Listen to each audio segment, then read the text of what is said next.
마태복음 21장 33절부터 끝절까지 말씀 저와 여러분이 한 절씩 교독합니다. 다른 한 비유를 들으라. 한 집주인이 포도원을 만들어 산 울타리로 두르고 거기에 집자는 틀을 만들고 망대를 짓고 농부들에게 새로 주고 타국에 갔더니 열매 거둘 때가 가까움에 그 열매를 받으려고 자기 종들을 농부들에게 보내니 농부들이 종들을 잡아 하나는 심히 때리고 하나는 죽이고 하나는 돌로 쳤거늘 다시 다른 종들을 처음보다 많이 보내니 그들에게도 그렇게 하였는지라. 후에 자기 아들을 보내며 이르되 그들이 내 아들을 존대하리라 하였더니 농부들이 그 아들을 보고 서로 말하되 이는 상속자니 자 죽이고 그의 유산을 차지하자 하고 이에 잡아 포도원 밖에 내쫓아 죽였느니라. 그러면 포도원 주인이 올 때에 그 농부들을 어떻게 하겠느냐? 그들이 말하되 그 악한 자들을 진멸하고 포도원은 제때 열매를 바칠 만한 다른 농부들에게 새로 줄지니이다.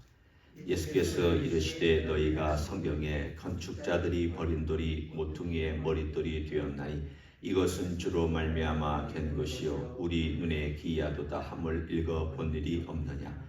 그러므로 내가 너희에게 이르노니 하나님의 나라를 너희는 빼앗기고 그 나라의 열매 맺는 백성이 받으리라.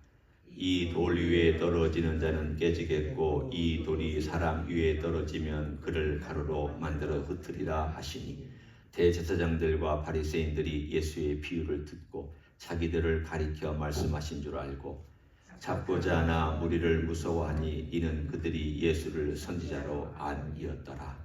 아멘. 21장의 주제가 권위에 대한 것이라고 이미 말씀을 나눴습니다. 주님께서는 계속 그것을 비유로 설명해 주셨습니다. 물론 좀 이따가 우리가 주님께서 그 결론을 어떻게 내리셨는가를 보겠지만 먼저 이 비유를 한번 살펴봅니다. 이 비유는 제법 긴 비유입니다. 스토리가 있는 비유죠. 거기에 보면 한 집주인이 포도원을 만들어서 모든 걸 다 준비해 놓고 농부들에게 세를 주고 떠났습니다. 여기서 농부들은 유대인 지도자들을 얘기하고 또 그 농부들 안에는 유대인 지도자분들만이 아니라 유대교 안에 속해 있는 사람들도 포함되어 있습니다. 그래서 그들에게 특혜를 베풀었습니다. 이 포도원에 있는 것들 다 너희 거지만 나에게 바칠 만한 정도는 바쳐야 된다. 보통 우리가 계약을 맺을 때 그렇게 하지 않습니까? 몇 달은 네가 가져가고 몇 달은 주인에게 주고 이렇게 해서 계약을 맺고 갔는데 도무지 바칠 생각을 하지 않은 것입니다. 다 자기들 것으로 여기고 자기들이 다 먹고 심지어는 그것 때문에 이윤도 없고 장사도 할 수도 있었습니다. 계속 종들을 보내서 약속한 대로 해라 해도 오늘 본문에 있는 것처럼 죽이고 때리고 쫓아내고 몇 번을 보내도 똑같은 일을 반복했습니다.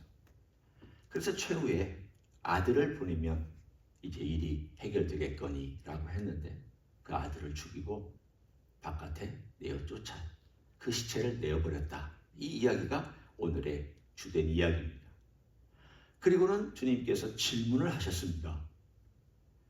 보통 주님께서 비유를 말씀하실 때에는 질문을 잘 하지 아니하고 스토리 이야기를 보통 본인이 마감을 하시는데 오늘의 이야기를 잘 보면 40절에 그러면 포도원 주인이 올 때 그 농부들을 어떻게 하겠느냐 직접 물으셨습니다. 그랬더니 41절에 그들이 예수님께서 주신 이 수수께끼 같은 비유와 또 질문에 그냥 덜컥 답을 해버리고 말았습니다. 예수님께서 펼쳐놓은 일종의 이야기 가운데 그냥 빠져버린 거죠. 그들이 말하기를 포도원은 제때 열매를 바칠 만한 다른 농부들에게 새로 줄지니이다.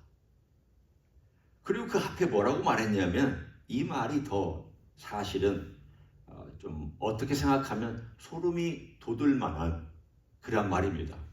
그 악한 자들을 진멸하고 자기들의 입술로 그 이야기 가운데 있는 악한 농부들은 진멸해야 됩니다. 그리고는 다른 농부들에게 줘서 열매를 바칠 만한 다른 농부들에게 줘서 세를 받아야 됩니다라고 자기들의 입으로 자기들이 얘기를 했습니다. 사실은 말 대답한 그대로 나중에 되었습니다. 무슨 이야기죠? 진멸해야 된다라고 하는 것을 그들이 자기들 대상인지도 모르고 덥석 대답을 해버리고만 이 스토리, 이 비유는 어떤 점에서 보면 대단히 특이한 비유입니다. 왜냐하면 상대방과 쟁론하는 가운데 비유를 말하고 물어보고 그들이 정답을 말했기 때문에. 자, 그러면 이 비유를 통해서 우리가 한번 생각을 해봅니다. 이게 뭘까? 이게 무슨 의미일까? 그들이 얼마나 많은 혜택을 얻었습니까? 율법, 하나님의 특별 계십니다. 하나님 백성이 된 특권, 특별한 지위를 얻었습니다. 할례, 하나님 백성이라고 하는 표식 가졌습니다. 제사제도, 하나님께 나올 수 있었고 기도할 수 있었고 만날 수 있었습니다. 그뿐 아니라 하나님 앞에서 가졌던 성전, 그들은 언제든지 하나님이 예배할 수 있는 성전이 있었습니다.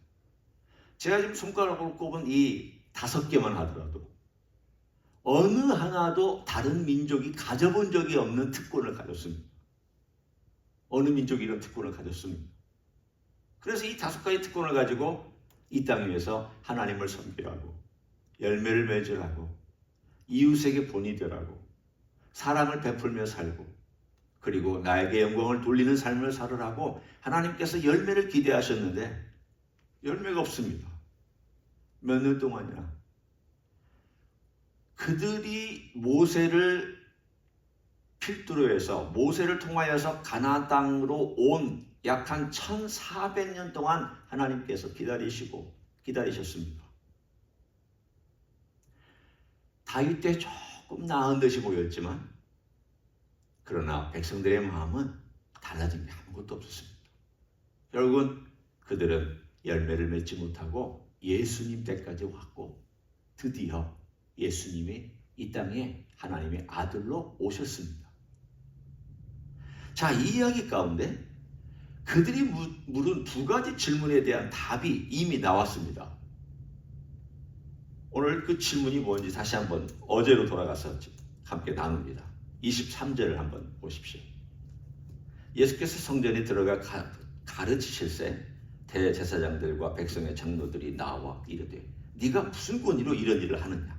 또 누가 이 권위를 주었느냐? 질문이 2가지입니다. 당신의 권위가 뭐냐? 두 번째는 누가 주었느냐? 이들이 2가지를 물었습니다. 이 비유 가운데 예수님께서 넌지시 말씀해 주셨습니다. 첫째, 누가 이 권위를 주었습니까? 이 비유 안에서는 집주인이죠. 포도원을 만든 주인입니다. 그리고 열매를 기대하고 열매를 받을 주인입니다. 그러면 이 무슨 권위냐라고 얘기했을 때는 무슨 권위겠습니까? 이 집주인의 아들의 권위입니다. 여기 지금 이 이야기 가운데 주님께서 다 말씀하셨습니다. 37절에 자기 아들을 보내며 이르되 그들이 내 아들을 존대하리라. 이미 주님께서 비유 가운데 말씀해 주셨어요. 내 아들, 이 집주인의 아들, 온 것들을 다 만드시고 다 준비한 이 전체 주인의 아들, 그 아들은 존재할 것이다 라고 한 이야기 가운데 말씀했고, 동시에 그들의 대답 가운데도 그 포도원 주인이 농부들을 진멸할 수 있는 권위를 가진, 자기들이 이미 얘기했잖아요.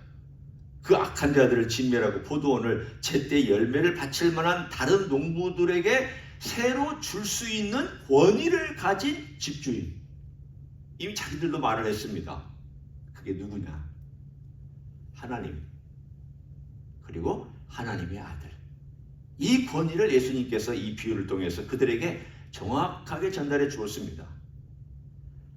참 주님 얼마나 신비한 비유를 들어서 말씀해 주셨는지 읽을수록 이 사람들 참 직접 질문을 했지만 나 너희들에게 대답을 안 하겠다. 요한의 하늘에서부터 온 거냐 요한이 땅으로부터 온 거냐에 대해서 그들이 우리 모릅니다라고 대답하자 나도 너희들에게 얘기해 주지 않겠다. 하지만 그리고 나서는 비유를 두 가지를 말씀하시고서 그 비유 두 가지 가운데 주님이 누구신지 누가 보내서 왔는지를 명확하게 설명해 주셨습니다. 그리고는 오늘의 결론이 바로 42절입니다. 이건 더 명확합니다. 시편 118편에 나오는 그리고 우리가 이번 한 해 동안 손대지 아니한 돌이라고 하는 이 주제하고도 연결되어 있는 그 본문이 바로 오늘 나와 있는 본문입니다. 건축자들이 버린 돌, 여기서 건축자들이 누구냐면 농부들입니다. 버린 돌은 누구냐면 39절에 포도원 밖에 내쫓아 죽임을 당한 그 주인의 아들입니다. 지금 예수님께서 그걸 해석해 주고 계시는 거예요. 성경을 통하여서 모퉁이의 머릿돌이 되었나니 이것은 주로 말미암아 된 것이요. 여기서 주는 누구입니까? 하나님 아버지입니다.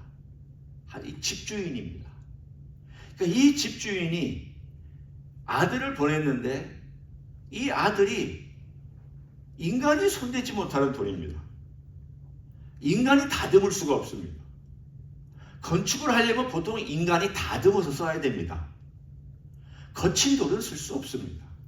여러분 그렇잖아요. 보통 돌이 있으면 삐쭉삐쭉 나와 있는 돌이 있다가 한번 가정해 보면 그 돌을 건축의 자재로 쓰려면 그거 다 이렇게 매끄럽게 만들고 비스듬하게 어느 정도는 이렇게 만들어 놔야 네모나게 만들어 놔야 그리고 나서는 거기다가 돌을 놓고 그 옆으로 쌓고 위로 쌓고 해서 아주 굉장히 큰 기초석으로 쓸 거 아닙니까?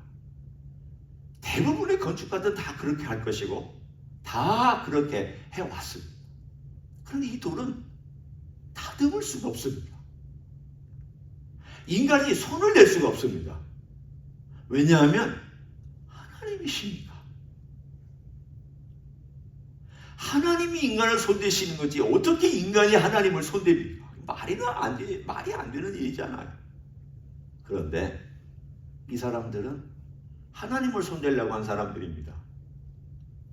이 유대교 종교 지도자들은 하나님을 자기들 마음대로 하려고 한 사람들입니다. 우리 과거의 한국교회도 지금도 그런 사람들이 있지만 얼마나 하나님을 마음대로 한 사람들 많습니다. 막 성령 받아라. 아니 어떻게 부흥사가 성령을 받아라 하면 성령이 들어갑니까? 얼마나 하나님의 권위에 대해서 함부로 말하고 행동한 사람들이었는지 지금 생각하면 어떻게 인간이 하나님께 대하여 성령을 받으라고 막 그렇게 고래고래 소리를 지르고 자기가 무슨 권위가 있는 것처럼 얘기를 하고 그렇게 했는지에 대해서 생각해 보면 이건 정말 말도 안 되는 이야기입니다. 누구도 하나님께 명령할 수 없습니다. 누구도 하나님의 뜻이 이렇게 돼야 된다, 저렇게 돼야 된다 말할 수 없습니다. 예수님 또한 우리가 마음대로 할 수 없는 하나님의 아들입니다. 그분은 우리의 체계 안에 들어와야 되는 분이 아닙니다. 유대교의 규범 안에 딱 들어맞아야 되는 분이 아닙니다. 그분은 하나님이십니다. 이스라엘 백성을 구원해 주신 분입니다. 모세를 통해서 율법을 주신 분입니다. 율법을 주신 분이 율법을 제일 잘 알지 않겠습니까? 성전이신 분이 성전을 제일 잘 알지 않겠습니까? 그런 분이 이 땅에 찾아왔는데도 그들은 예수님을 자기들이 좀 조종해 보려고 했는데 조종이 안 되니까 어떻게 하기로 했습니까? 죽이자. 그래서 오늘 본문에 그 이야기를 건축자들의 버린 돌이 모퉁이의 머릿돌이 되었나니 그런데 이것이 건축자들의 뜻이 아니라고 말씀합니다. 언뜻 보면 건축자들이 버렸으니까 건축자들의 뜻, 그들의 결정, 그들의 의도대로 된 것처럼 보이지만 성경은 분명히 말씀하기를 이것은 주로 말미암아 된 것이다. 하나님께서 그렇게 행하신 것이다 라고 이미 시편 118편은 우리들에게 말씀하고 있습니다. 이게 하나님의 신비 중의 신비입니다. 인간이 하는 것 같은데 하나님이 하고 계십니다. 인간이 반역하고 거역한 것 같은데 그것조차도 하나님께서 사용하고 쓰고 계시는 방법이었습니다. 그래서 이 시편 기자가 얘기하기를 우리 눈에 기이하다. 우리 눈에 기이하다. 이해가 안 된다 그 뜻입니다. 그리고 43절에 드디어 말씀해 주셨습니다. 그러므로 내가 너에게 이르노니 하나님의 나라를 너희는 빼앗기고 첫 번째 농부들입니다. 너희들은 빼앗길 거다. 진멸될 거다. 그 나라 열매 맺는 백성이 받으리라. 창기와 주인들과 세리들과 이방인들이 이 나라를 유업으로 받을 것이다. 그리고 44절에 결론을 내려주셨습니다. 이 돌 위에 떨어지는 자는 깨지겠고 이 돌이 사람 위에 떨어지면 그를 가루로 만들어 흩으리라. 누구의 권이냐? 아들의 권이다. 이 아들은 심판할 수 있는 자다. 동시에 생명을 줄 수 있는 자다. 그 얘기가 다 들어있습니다. 모퉁이 머릿돌이 됐다는 말은 이제 새로운 건축을 시작하고 이 돌 위에 돌 옆에 쌓아지는 모든 것들을 통하여 건축의 아름다운 건축물을 이루는 생명의 돌, 시작의 돌, 능력의 돌, 그리고 하나님의 신비한 돌. 그 위에 세워지는 자는 생명을 얻고 하나님의 나라의 일원으로 세워져 갈 거다. 놀라운 소망의 메시지예요. 그러나 동시에 이 돌에 떨어지는 자는 세워지는 자가 있고 떨어지는 자가 있다고 말씀했습니다. 이 돌 위에 세워지는 자는 멋지게 세워지는 아름다운 건축물이 되지만 이 돌 위에 떨어지는 자는 이 깨지고 가루가 된다라고 말씀했습니다. 첫 번째 농부들은 이 돌 위에 떨어져서 깨어지고 가루가 됐고 두 번째 농부들은 이 돌 위에 앞으로 세워질 것입니다. 누가 세워지느냐?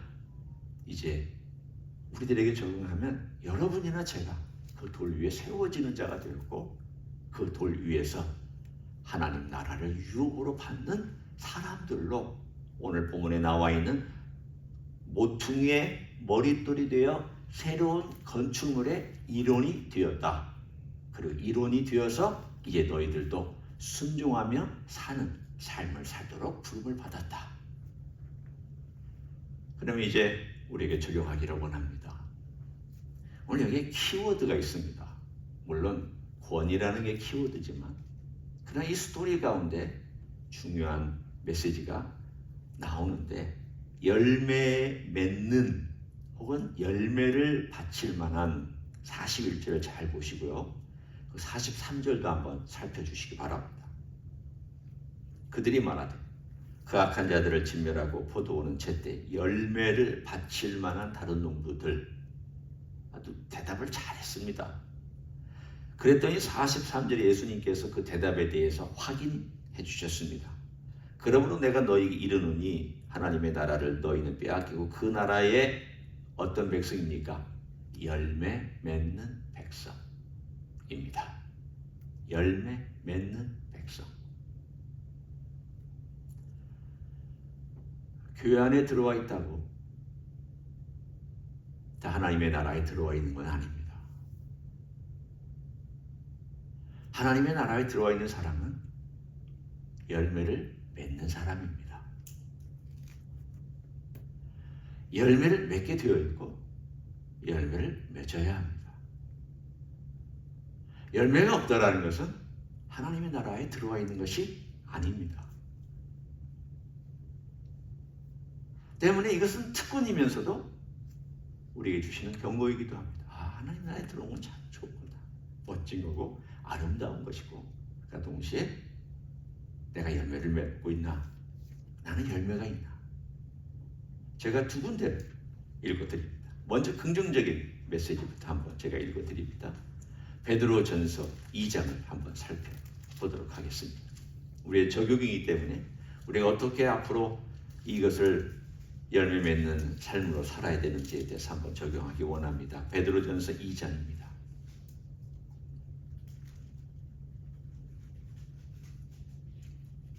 2장 1절부터 제가 읽습니다. 베드로전서 2장 1절. 그러므로 모든 악독과 모든 기만과 외식과 시기와 모든 비방하는 말을 버리고 갓난 아기들 같이 순전하고 신령한 젖을 사모하라. 이는 그로 말미암아 너희로 구원이 이르도록 자라게 하려 함이라. 너희가 주인 자심을 맛보았으면 그리하라. 사람에게는 버림바 되었으나 하나님께는 택하심을 입은 보배로운 산돌이신 예수께 나아가 너희도 산돌같이 신령한 집으로 세워지고 예수 그리스도로 말미암아 하나님이 기쁘게 받으실 신령한 제사를 드릴 거룩한 제사장이 될지니라. 명령했습니다. 나아가라. 4절에 예수님께 나아가라. 그리고 신령한 집으로 세워져라. 명령형입니다. 순종하라는 것입니다. 신령한 조상 늘 사모하고 예수님께 부지런히 나아가서 그 집으로 세워져라. 오늘 여러분이 이 아침을 사모해서 나오신 것처럼 우리의 삶에 매일매일 생생한 예수님과의 관계가 살아있는지 너 한번 체크해라. 그 말이기도 합니다. 한번 생각해라. 너 딱딱하게 굳어져 있지 않느냐? 너 중심이 너무나도 과거의 삶이나 혹은 적당한 삶으로 굳어져 있지는 않느냐? 과거 유대인들처럼 종교심에만 빠져서 그냥 살아가고 적당히 타협해서 네 욕심 채우며 살아가는 그런 삶은 아니냐? 그 앞에 나와 있잖아. 모든 악독과 모든 기만과 외식과 시기와 모든 비방하는 말을 버려라. 모든이라는 말에 방점이 있습니다. 50%가 아닙니다. 99.9%도 아닙니다. 모든 악독과 모든 기만과 외식 시기와 모든 비방, 이 모든 캐테고리 안에 모든이라는 말이 다 들어가 있습니다. 다 버려야 된다. 바꿔 얘기하면 열매 맺는 삶을 살아야 된다, 그 뜻입니다. 오늘 우리의 삶 가운데서 주님께서 주신 도전, 주님이 우리를 사랑하시기 때문에 이런 도전 주시는구나. 얼마나 감사해요. 잘해야 된다. 너 나한테 나와라. 그러면 내가 너를 잘하게 해주고 내 생명을 먹고 너는 잘할 수 있다. 이것이 긍정적인 우리 주님께서 주시는 메시지라면 경고의 메시지 하나를 제가 읽어드립니다. 로마서 11장입니다. 로마서 11장 20절부터 제가 읽겠습니다. 로마서 11장 20절.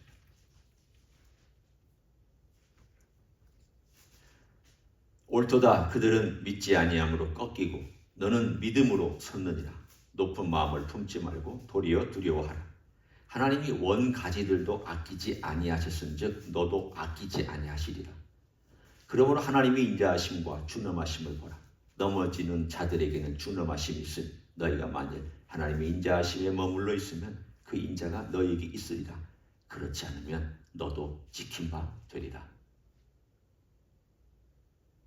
여러분, 지금 이게 로마 교회에 주시는 말씀입니다. 이방인 믿는 사람들이 아니라 이방인 가운데 교회 안에 들어와서 믿고 있는 사람들에게 주시는 준엄한 말씀이 뭐냐면 하나님이 원가지 이스라엘 첫 번째 농부입니다. 아끼지 않는다. 하나님 심판하셨다. 하나님 과감하게 잘라버리셨다. 그런데 하물며 접붙인 너희야. 하나님이 자르시는 것은 아무것도 아니다. 그래 너희가 이걸 당연하게 여기지 마라. 하나님이 너에게 주신 축복을 네가 잘나서 얻은 것으로 생각하지 마라. 함부로 살지 마라.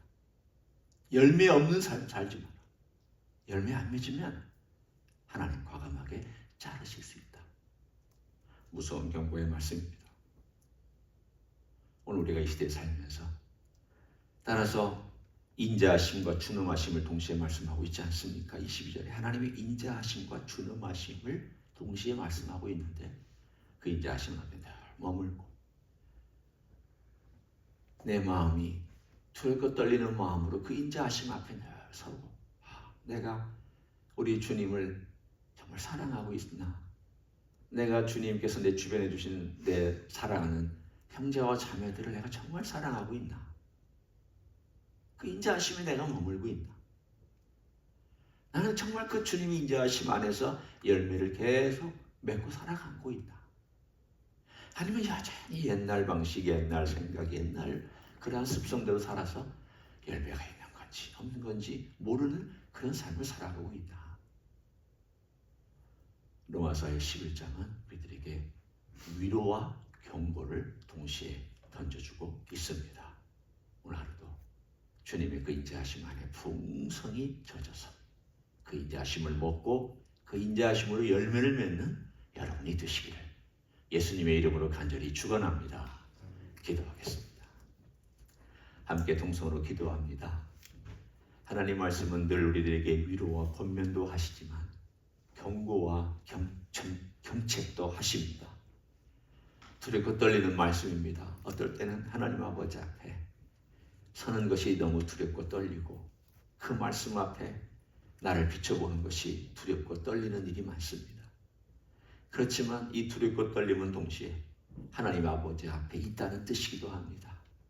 우리는 그 인자하심 앞에 늘 머물며 그 인자하심으로 살고 인자하심으로 열매를 맺는 삶을 살기를 소원한다고 이 시간 다 같이 통성으로 기도하시겠습니다.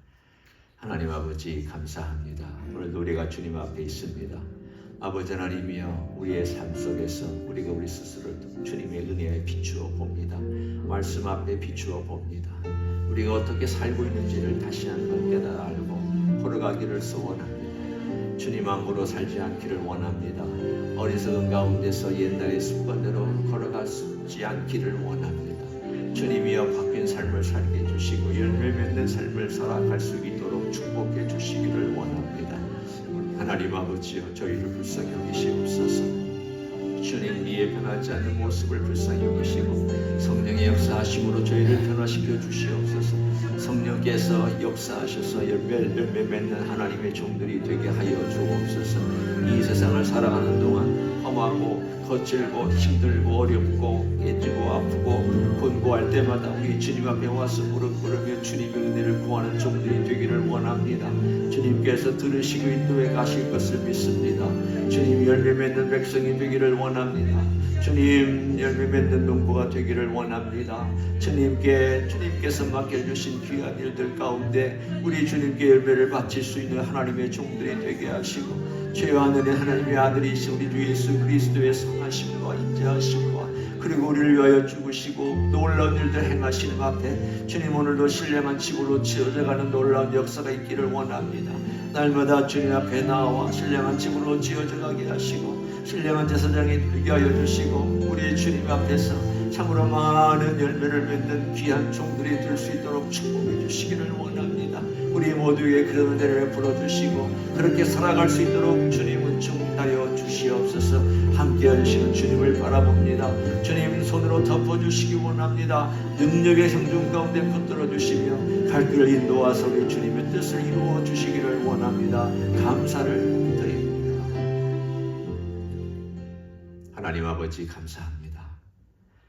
주님 우리에게 주신 귀한 은혜가 커서 산돌이신 예수 그리스도 인간의 손이 닿을 수도 없고 닿지도 못하는 그러한 기초돌, 시작돌, 큰 돌이시고 움직이시는 돌이며 생명의 돌이신 우리 주 예수 그리스도께 나와 신령한 집으로 지어져가는 은혜를 베풀어 주심을 감사합니다.